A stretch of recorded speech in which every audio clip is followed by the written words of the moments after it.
자, 두 번째 시간입니다. 직권의 성충 구조부터 한번 해보도록 하겠습니다. 자, 직권 어떤 내용이 있나 봅시다. 자, 직권 앞에서 우리가 기권과 수권에 대한 내용을 했고요. 지금부터는 직권입니다. 직권은 지각, 멘틀, 외핵, 내핵으로 구분이 되는데 이거는 무엇이다? 지진파 속도가 차이가 나는 것을 기준으로 나눠놓은 겁니다. 항상 기준이라고 하는 것은 여러분들이 기억을 하고 계셔야 됩니다. 알겠죠? 자, 그 다음에 지각과 멘틀은 비교적 가벼운 규산염 물질로 이루어져 있다. 여기서 비교적 가볍다라는 말은 밀도가 작다는 뜻입니다. 밀도가 작은 녀석이다 이런 뜻이고요. 자, 지각의 구성 성분은 산소와 규소로 돼 있고 지구 전체로 보게 되면 철이 제일 많거든요. 그럼 이 철은 어디에 있느냐?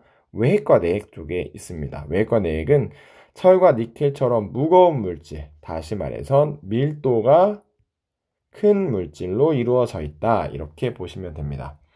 자, 외핵은 액체 상태이기 때문에 회전을 하게 되면 철이 회전을 하죠. 철이 회전을 하게 되면 유도 전류가 흐르고 유도 전류가 흐른다 그러면 유도 자기장이 발생을 하기 때문에 그게 바로 지구 자기장을 형성해서 맥건으로부터 오는 고속 고에너지 입자 이런 거 우리가 태양풍이라고 합니다.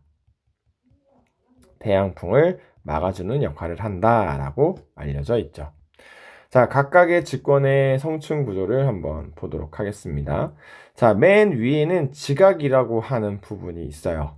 자, 이 지각을 보면 조금 특이합니다. 어떤 거냐면 해양 지각이랑 대륙 지각으로 나뉘어지는데 해양 지각의 두께가 대륙 지각에 비해서 훨씬 얇게 보입니다. 그 이유는 밀도 때문이에요.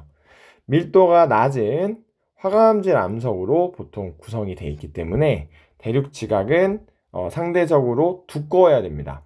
왜 그러냐면 두꺼워야 충분한 질량을 가지고서 멘틀 위에 떠 있을 수 있습니다. 반대로 해양 지각 같은 경우에는 상대적으로 밀도가 큰 현무암질로 구성이 되어 있기 때문에 얇은 두께만으로 충분한 무게를 낼 수 있어요. 우리가 이 지각이라고 하는 녀석은 멘틀 위에 떠 있는 거고요. 멘틀이라고 하는 건 이 핵 위에 떠 있는 개념입니다. 그러니까 무언가 떠 있다라는 것은 상대적으로 밀도가 작다는 얘기예요. 항상. 하지만 이 동일한 높이 위에 떠 있다라는 건 동일한 부력을 받는다는 얘기고 동일한 부력을 갖는다는 얘기는 동일한 질량, 동일한 무게를 가진다는 뜻입니다. 그렇기 때문에 대륙지각이 밀도가 낮기 때문에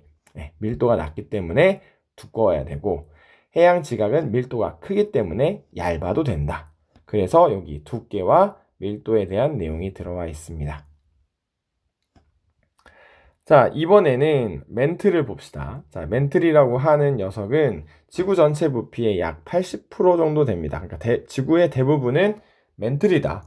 깊이는 35에서 2900km에 이르고요. 지각보다 밀도가 큰 물질로 구성이 되어 있어야 돼요. 그래야 지각이 멘틀 위에 떠 있을 수 있습니다.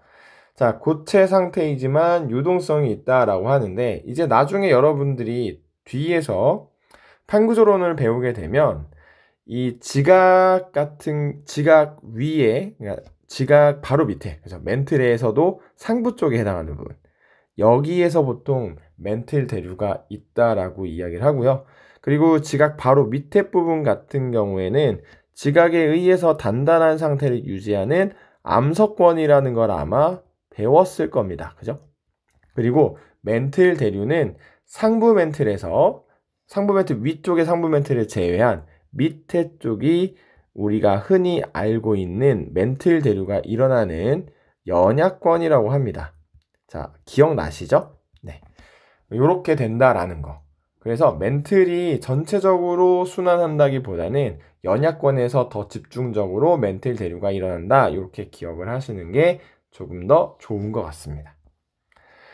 자, 그 다음에 외핵과 내핵이 나오는데요. 외핵과 내핵에서 일단 여러분들이 보셔야 되는 건 외핵이 액체 상태라는 거죠.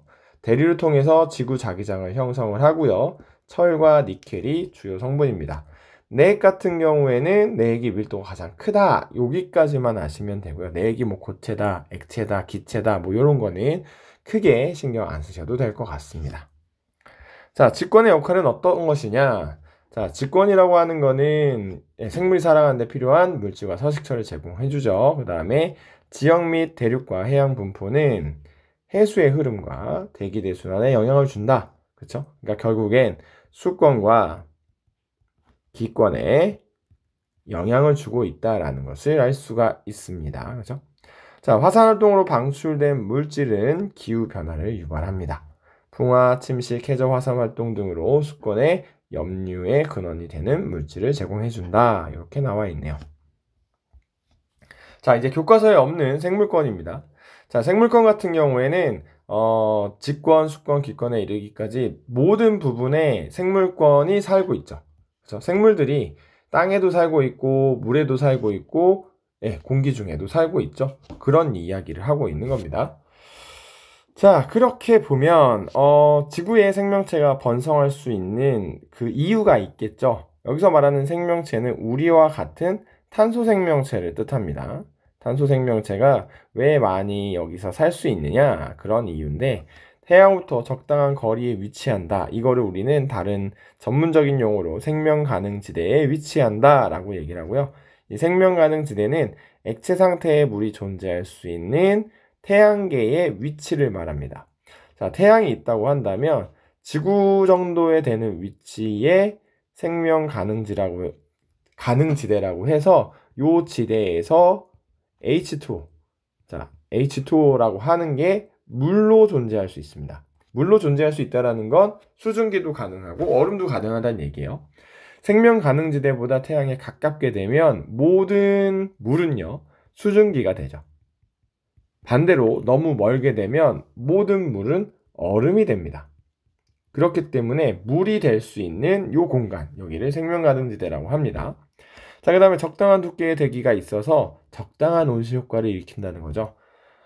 금성처럼 너무 강한 온실 효과를 일으키게 되면 너무 뜨겁기 때문에 안 된다는 거고요. 그 다음에 호흡과 광합성에 필요한, 호흡에는 산소를 쓰죠. 광합성에는 이산화탄소를 씁니다. 이러한 기체가 존재한다 라는 이야기입니다.